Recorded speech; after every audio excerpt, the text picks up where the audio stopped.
Good morning, students. Today's subject is legal ethics, in which I have discussed with you the several powers of the Bar Council of India for last many days, right? So, today I am giving you an assignment to uh, evaluate your understanding or to check your knowledge on the said topic. So here today I am giving you an assignment in which I have ready 3 questions for you to answer these questions. After receiving the assignment, I'll check all the assignments and giving you the grading that how much you understand the said topic I have discussed with you so many days with the so many days. Okay, so the first question for you is define the other powers and functions of Bar Council of India with the help of case laws. Listen, students, I have discussed the number of Bar Council of India's power with the specific heading or topic, right? But here in this question, I'm asking you the rest power aside the specific power of the BCI, right. तो यहाँ पर जो question मैंने आपसे पूछा है उसमें मैं आपसे ये जानना चाहती हूँ कि आप मुझे बताएं कि भारतीय विधिज्ञ परिषद की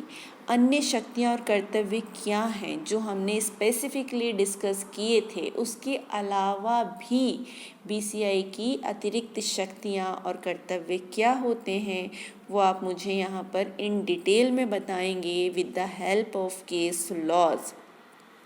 आपको साथ में केस का प्रॉपर नेम देना है और ये बताना है कि इस केस में क्या जजमेंट हुआ था कि आप इस केस को इस क्वेश्चन के साथ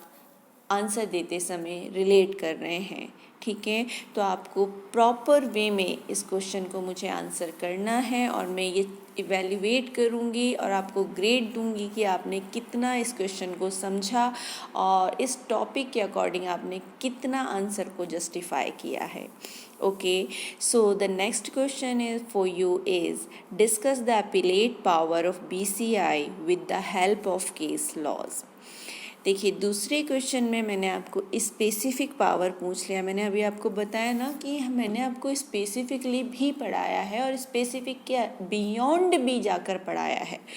तो यहाँ पर जो मेरा नेक्स्ट क्वेश्चन आप लोगों के लिए है वो ये कहता है कि आपको अपीलेट पावर बतानी है BCI की with the help of case laws, ठीक है। तो आप वो प्रोविज़न्स कि किन किन सेक्शंस के अंदर किस अधिनियम के तहत जो है बार काउंसिल ऑफ इंडिया को अपील की शक्तियां दी गई हैं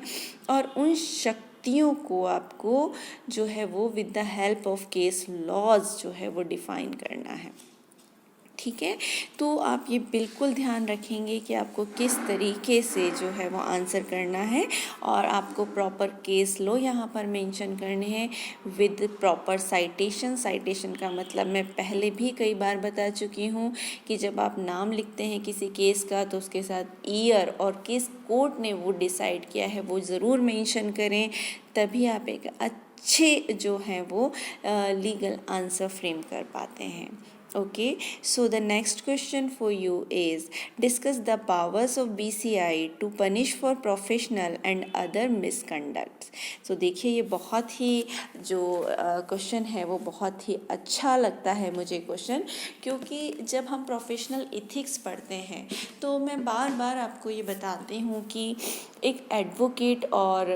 जो का कुछ कर्तव्य होता है अपनी बेंच के प्रति, न्यायाधीशों के प्रति, अपने कलीग्स के प्रति और अपने जो क्लाइंट होते हैं उनके प्रति कि वो किस प्रकार का व्यवहार करेगा। तो ये व्यवहार जो है वो उसके वृत्तिक व्यवहार के तहत आता है और इसके लिए गाइडलाइंस जो हैं वो BCI ने निर्धारित की हुई हैं। अगर कोई अधिवक्ता इसके बियॉन्ड जाकर काम करता है या वो अपने प्रोफेशनल जो कंडक्ट है उसको ब्रीच करता है या फिर उसका अपना जो आचरण है वो इस प्रकार का है कि वो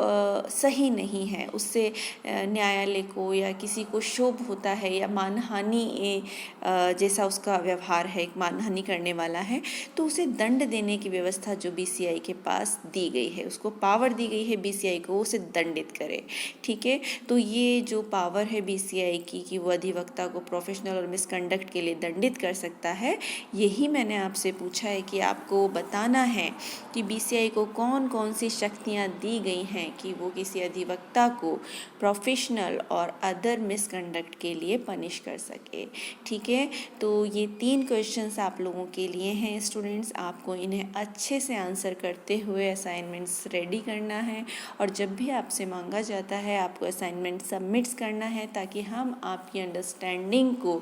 जो है वो जज कर सकें और उसको इवेल्युएट कर सकें कि आपने कितना इस सब्जेक्ट को समझा है और आप की कमियां क्या हैं, ताकि हम उनमें आगे सुधार ला सकें। So thank you so much for today, thank you very much.